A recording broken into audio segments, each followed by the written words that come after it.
আমি দেশের জনগণের কাছে বিচার চাই। বলুন আপনারা, আমি কি আপনাদের জন্য কিছুই করিনি? মুহূর্তে সে বক্তব্য দেওয়া শুরু করবে, সেই মুহূর্তে আপনারা দলে দলে আসবেন, ধানমন্ডি ৩২ নম্বরে বুলডোজার নিয়ে আসবেন। বুলডোজার না পাওয়া গেলে হাতুড়ি শাবল গাইতি নিয়ে আসবেন।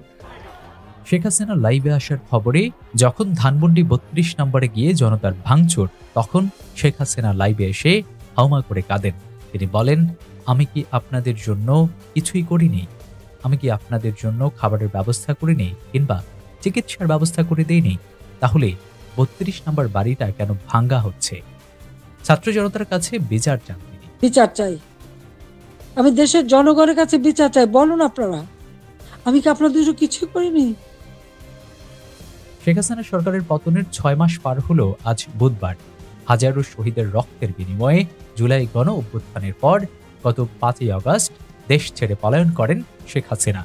তবে এই ঘটনার ৬ মাস হলেও এখন পর্যন্ত দলটির শীর্ষ এই নেতার কথায় কোনো পরিবর্তন লক্ষ্য করা যায়নি। অনুশোচনা প্রকাশের কোনো ইঙ্গিতও নেই তার কথায়। আজ রাত ৯টার পর বাংলাদেশ আওয়ামী লীগের ফেসবুক পেজে তিনি লাইভে আসেন। বরাবরের মতো তিনি এবারও চেহারা দেখাননি। লাইভে এসে তিনি বলেন, জুলাইয়ের এই আন্দোলন কোটা আন্দোলন ছিল না, এটা ছিল একটা ষড়যন্ত্র।